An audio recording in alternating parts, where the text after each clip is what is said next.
আমি চ্যালেঞ্জ করে বলছি আপনার সাথে আমার কথা হবে, কিন্তু ধর্মকে আশ্রয় করে অধর্ম করা এটা বৈধ নয়। বলছে শ্রাদ্ধে কি আমরা আমিষ করব না নিরামিষ করব? নিরামিষ করা লাগবে না, আপনি আমিষ করবেন। শ্রাদ্ধে নিরামিষ করতে হবে না, শ্রাদ্ধে না, বৈষ্ণব সবাই নিরামিষ করবেন না, সব আমিষ করবেন। সব কটার মুখ শুকাই গেছে রে। হ্যাঁ, আমি কি মাছের কথা বলছি, মাংসের কথা বলছি? আমি আমিষের কথা বলছি। আমিষ আর নিরামিষ কোনো কথা না। আলুতে আমিষ আছে, পটলে আমিষ আছে, দুধে আমিষ আছে, আছে না? ডাক্তারবাবু আছে কি না? সাইন্স যারা পড়েন আছে কি না? কিন্তু আমি বলছি আমিষ দুই প্রকারের, একটা প্রাণীজ আমিষ আর একটা উদ্ভিদ আমিষ। তাহলে আমিষ দিবেন কোনটা?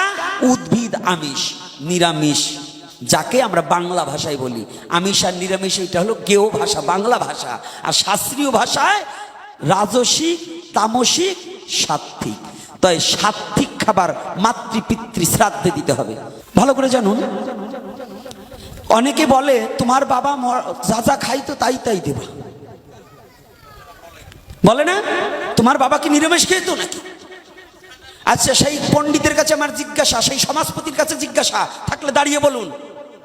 আমি চ্যালেঞ্জ করে বলছি আপনার সাথে আমার কথা হবে।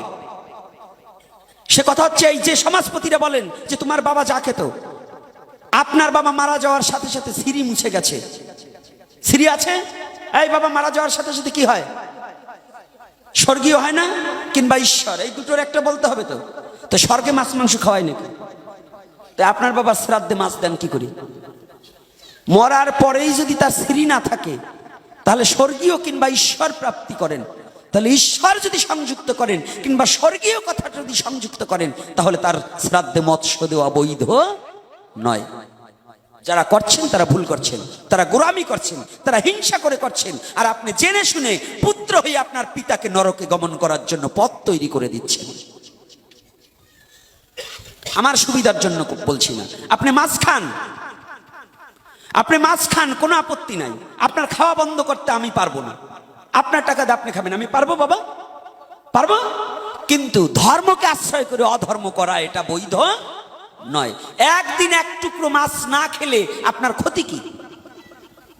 11টা দিন বলেন আর 15 দিন বলেন আর 1 মাস বলেন 13 দিন বলেন, এতদিন ঔষধ পালন করার পরে তার আত্মাটার সদ্গতি যেদিন কামনা করা হবে, সেদিন আপনি কি করে? মাছ আর মাংস তো একই, তো মাছ দিলে মাংস দেন না কেন? মুরগির মাংস একটা প্রাণীর দেহ, মাছও একটা প্রাণীর দেহ, নাকি পণ্ডিত মশাই? তাহলে যদি মাছ দেওয়া চলে, তাহলে মাংস দেওয়া চলে। আর যারা বলেন যে তোমার বাবা যা খাইতো তাই দিবা, আমার বাবার তো একটু খারাপ দোষ ছিল, তাইলে তাও দেবো। কে বিড়ি কে? ওর সে কত বাবার খারাপ দোষ আছে না, ঘরে মা থাকতে আবার আর এক জায়গায় একটু যায়, তো ওই টাইনি দেবো, ওইটারও তুই নিয়ে যাবি।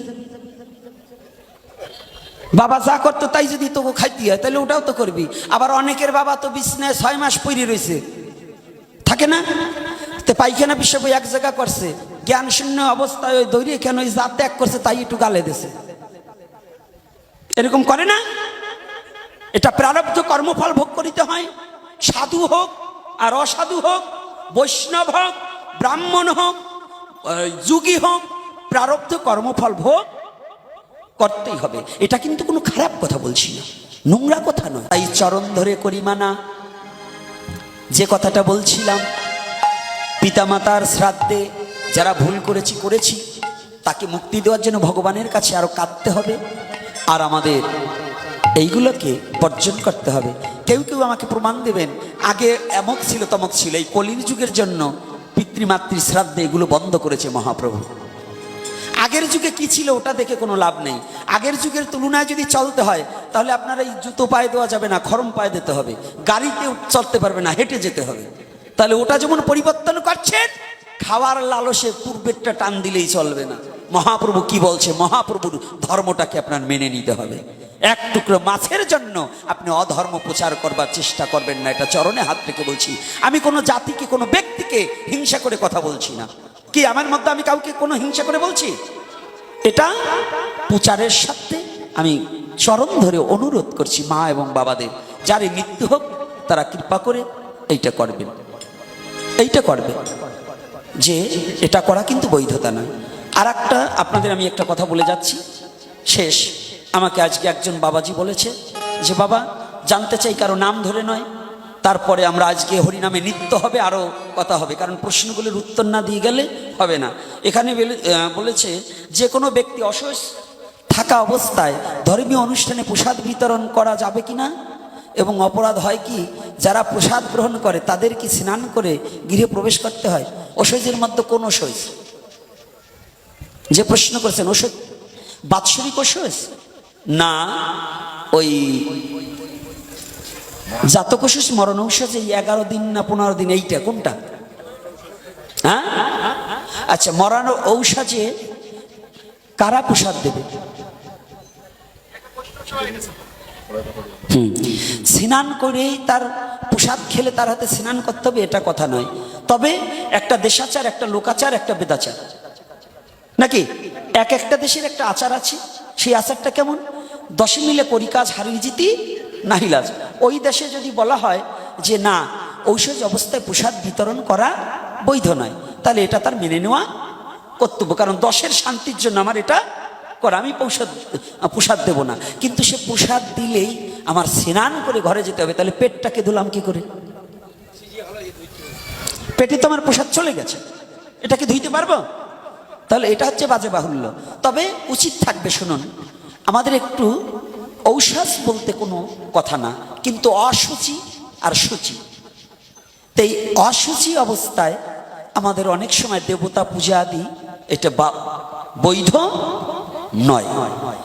এটা যার যার নিজের বিগ্রহের প্রতি, নিজ বিগ্রহ কি একমাত্র রাধা গোবিন্দ পূজা যদি কারো ঘরে থাকে, সেইটা যদি নিত্য সেবাকারী হয় তার জন্য বৈধ।